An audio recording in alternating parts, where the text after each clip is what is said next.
Prosedur pencetakan gigi pasien. Oke, selamat pagi teman-teman. Ketemu lagi dengan saya Dr. Ahmad. Jadi di sini saya akan sedikit sharing tips and trick gimana cara nyetak yang bagus dan baik. Seperti itu. Pertama, sebelum mencetak kita harus siapkan alat dan bahan yang nanti akan diterangkan.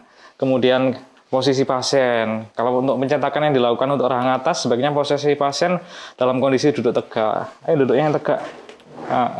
Oke, seperti itu.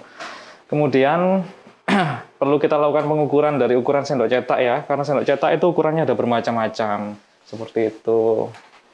Oke.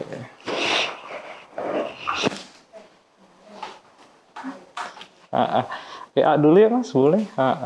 Nah, ini ukuran sendok cetak untuk yang rahang atas harus mencapai fossa retromylohyoid ya. Nah, ini sudah tercapai. Oke, paling enggak harus sampai M2 lah. Seperti itu. Kemudian untuk yang bawah agak lingkup boleh Mas. Oke, lagi sekarang. Untuk yang bawah dia harus tercetak sampai M2 rahang bawah ya, baik kiri maupun kanan seperti itu. Oke, jadi kita harus menentukan ukuran sendok cetaknya harus sesuai dengan mulut pasien ya. Oke, seperti itu. Ini kemudian lanjut ke alat dan bahannya ya. Oke, jadi di sini ada beberapa alat dan bahan yang harus kita siapkan. Pertama di sini ada bowel, alginat, kemudian ada semen gips, kemudian di sini ada sendok cetak. Ini ukurannya harus disesuaikan sama ukuran mulut pasien ya. Kemudian di sini ada spatula alginat, lalu kemudian ada sendok ukur dan takaran untuk airnya nanti ya, seperti itu. Jadi pertama kita untuk pengadukan alginat ini ditambahkan air ke dalam bubuk ya, seperti ini. Nah, kemudian dia lakukan pengadukan biar sedikit merata. Nah, dengan gerakan memutar gini nggak apa-apa. Nah, kemudian kita ambil bowlnya, kemudian lakukan gerakan figure X seperti ini. Nah, ini spatula alginat harus kita tempelkan dengan baik ke bowlnya sehingga nanti akan tercampur secara homogen dari bahan alginat tersebut. Untuk mengadukannya nggak boleh lama-lama ya, kalau terlalu lama nanti akan segera setting. Oke, ini untuk pencetakan rahang atas, ini diambil semua, taruh pada sendok cetak. Nah, seperti ini. Nah, untuk meratakan yang atas boleh kita lakukan penambahan sedikit air agar hasilnya lebih bagus. Nah, gini, pengisian yang baik dari sendok cetak harus seperti ini ya, jadi rata. Oke, udah siap Mas? Siap. Cetak ya. Oke, bismillah. Nah, dulu ya untuk posisinya harus di belakang pasien ya. Untuk gigi yang atas dilakukan seperti ini, kita retraksi bibirnya.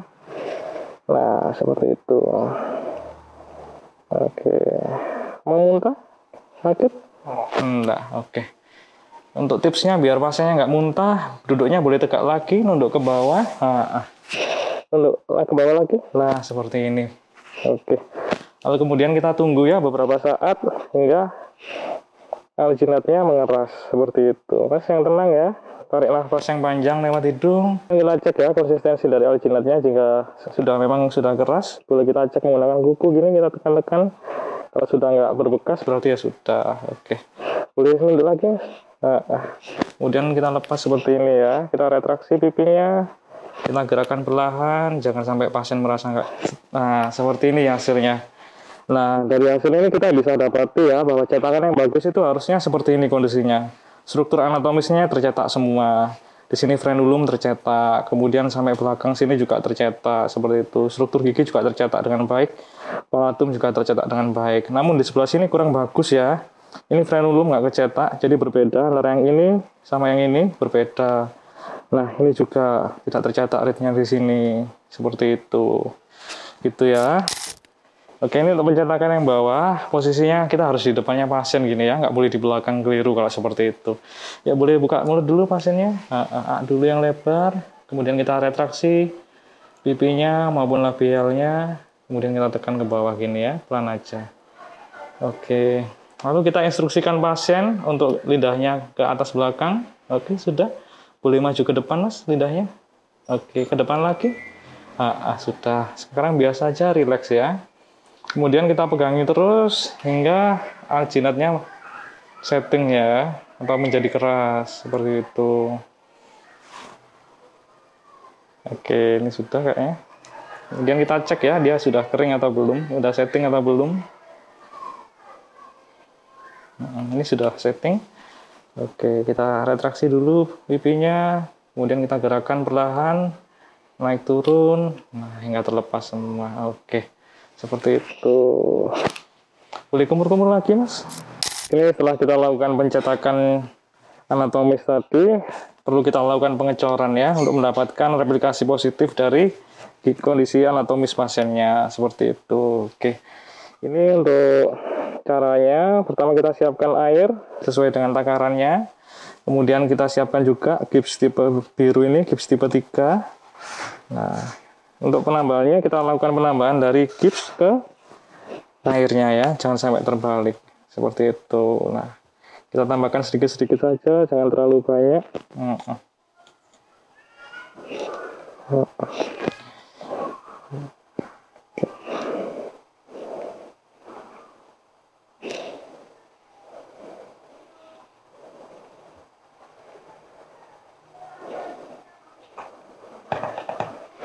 Nah, kemudian kita tunggu sedikit agar semua permukaan gipsnya terkena air ya. Nah, kemudian dapat kita lakukan pengadukan dengan cara diputar seperti ini. Oke. Dan setiap kita mengaduk, kita tes ya konsistensinya. Kalau seperti ini berarti sangat terlalu cair, kurang gipsnya. Boleh kita tambahkan lagi hingga mencapai konsistensi yang ideal. Oke. Konsistensi yang ideal seperti apa? Nanti kita lihat ya. Nah, ini masih jatuh, berarti kurang gips sedikit. Oke, kita tambahkan sedikit lagi.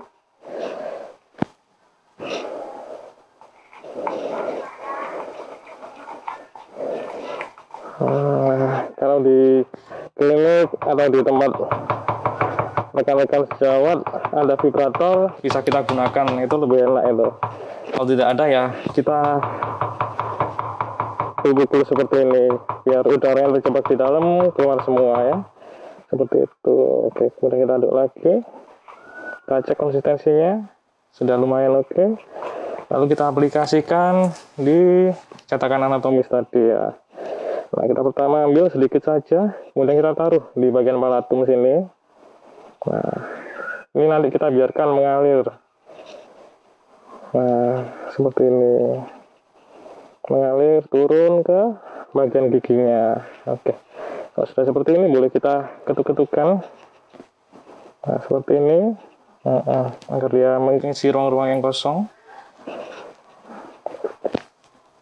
Nah, itu kelihatan kan keluar udara-udara yang terjebak di dalam. Kalau hal ini dilakukan dengan tidak baik, nanti akan porus. Dari cetakannya akan ada lubang-lubang seperti itu, yang nanti akan membuat cetakan anatomis tadi tidak bisa dipakai akhirnya. Seperti itu. Nah, kita ketuk-ketuk dulu sampai tidak ada gelembung yang keluar lagi ya. Kalau ada alat vibrator, nah itu akan sangat membantu. Nah, gitu. Oke, ini sudah lumayan berkurang. Boleh kita gini-ginikan agar gelembung yang terjebak keluar semua. Enggak, tidak ada gelembung lagi. Oke, ini sudah sedikit gelembungnya. Oke, kemudian dapat kita ambil lagi. Agak banyak, enggak apa-apa kalau ini. Soalnya permukaan dari giginya sudah tercetak dengan baik. Nah, kita tambahkan agak banyak, enggak apa-apa. Lalu kita kasih air. Nah, kemudian kita ratakan seperti ini. Nah, ini terlalu banyak kalau gini, eman-eman bahannya sebenarnya. Tapi untuk yang rahang atas, terutama di bagian palatum, jika teman-teman mau mencetak untuk gigi tiruan lengkap, atau yang membutuhkan perluasan di daerah palatum, sebaiknya dicor dengan tebal ya di sini, biar nanti tidak harus mengulang lagi seperti itu. Nah, untuk memudahkan nanti ketika setting, kita ngelepasnya mudah. Di bagian-bagian ini, ada bagian sendok cetak dan alginat. Kita harus bersihkan semua ya, hingga terlihat sendok cetak dan alginatnya seperti ini. Nah, kalau kayak gini masuk ke bawah, akan menyulitkan nanti ketika dilepas. Baiknya dinaikkan lagi gini. Nah, di semua sisi seperti itu, harus bebas. Nah, kemudian kalau sudah selesai, Kita akan tunggu, dia akan mengeras dalam kurun waktu sekitar 4-5 jam ya idealnya. Dalam kondisi itu nggak boleh kita lepas langsung, harus ditunggu. Karena dia nanti akan mengikuti siklus termalnya ya. Jadi nanti ada hawa panas yang keluar dari semennya ini. Oke, seperti itu. Kita taruh di tempat yang aman, nggak ada gangguan, biar nggak sampai tumpah-tumpah. Dan ketika menaruh, bisa kita tempatkan pada posisi yang lebih tinggi di bagian belakang, agar tidak sampai numplek-numplek, tidak sampai jatuh. Ini adalah hasil dari pengecoran yang telah dilakukan.